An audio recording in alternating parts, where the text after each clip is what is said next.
Opportunity para malaman kamusta na po si tatay on your visit today? Yes, oo. Ni-remind kami no, ng detention unit na merong kailangan sundin na mga conditions sa visit. No? So from now on, bawal kwento kung ano yung mga nangyari sa loob at ano yung mga pinag-usapan sa loob.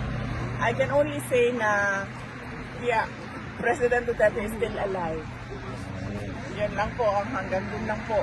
Kasi bawal po magbigay ng mga information na pinag-usapan sa loob. You're the one who owns the stroller? Ha? Ikaw? Si Charlie. Ay, ikaw! Ay, mayroon pa palang mas maliit. Nabasilan. So, but even up to his health, wala pong malita. Kasi We're not allowed to give updates. okay.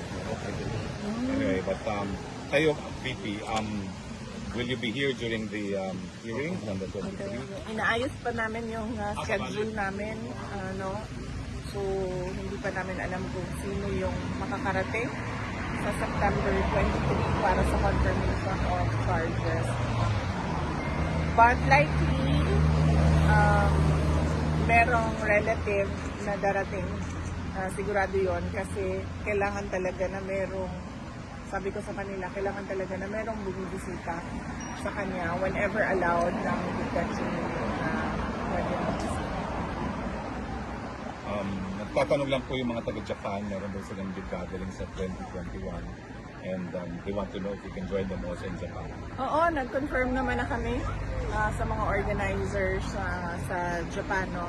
Led by Sir Berwin. September 20 sila sa Tokyo and then September 21 sila sa Nagoya. So yung buong weekend na yon, Saturday, Sunday, merong Filipino community gathering sa Japan. And I understand, meron din dito sa The Hague. No?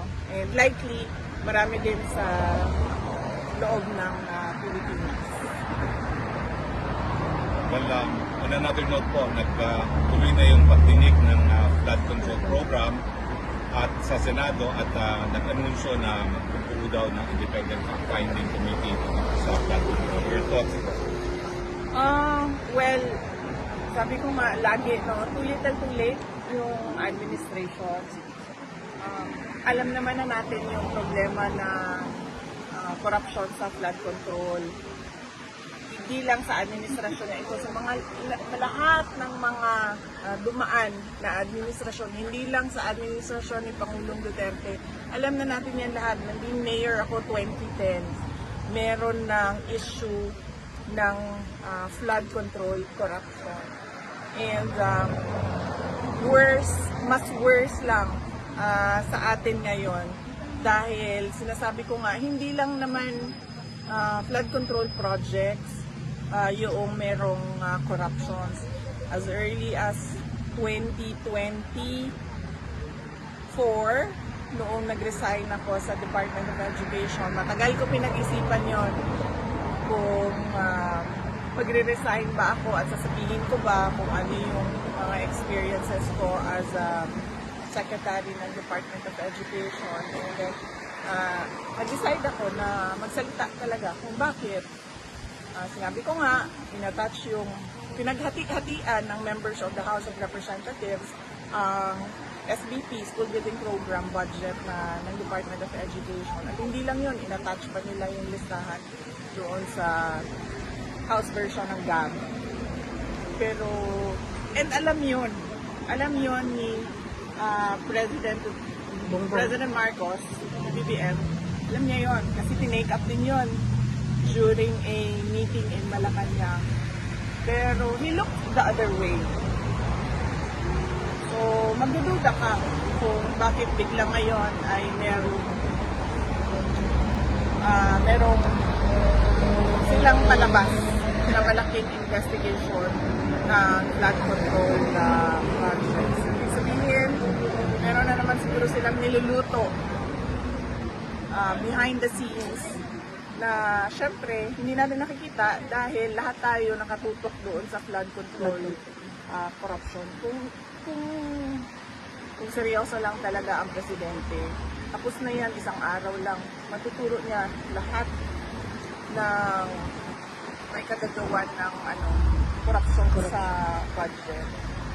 Pero, well, as you can see, parang nanonood tayo ng Venezuela. Oo. Well, VP, you were once a mayor, and alam namin nandito ka naman sa Dahig, no? But do you plan to meet with Mayor Magalong and the rest of the leadership of the mayors for good governance? Because you had good governance when you were mayor yourself. Wala pa kaming, hindi na pag-usapan at wala pa kaming schedule. Ang immediate ko na schedule pagbalik sa Pilipinas ay sa Bicol Region dahil celebration nila ng Peña Francia at merong mga small gatherings kami doon, sectoral gatherings para sa mga issues naman sa Bicol na I'm sure biktima din ng corruption ng projects sa gobyerno. May plans po kayo to meet with Mayor Lenny Robredo while in Francia? Hindi pa namin nagawa yung schedule namin pero yes, gusto sana namin na ma-meet yung mga local government officials ng hindi lang ng Naga, ng entire Bicol region kung kakayanin ng schedule. But mainly, nandun kami to celebrate with the Bicolanos, to pray with the Bicolanos sa pinakamalaking festival nila, ang Peña Francia Festival. Okay. May questions kayo? Wala. Okay, ma'am, do you have time for Yes. Please, go ahead. Dito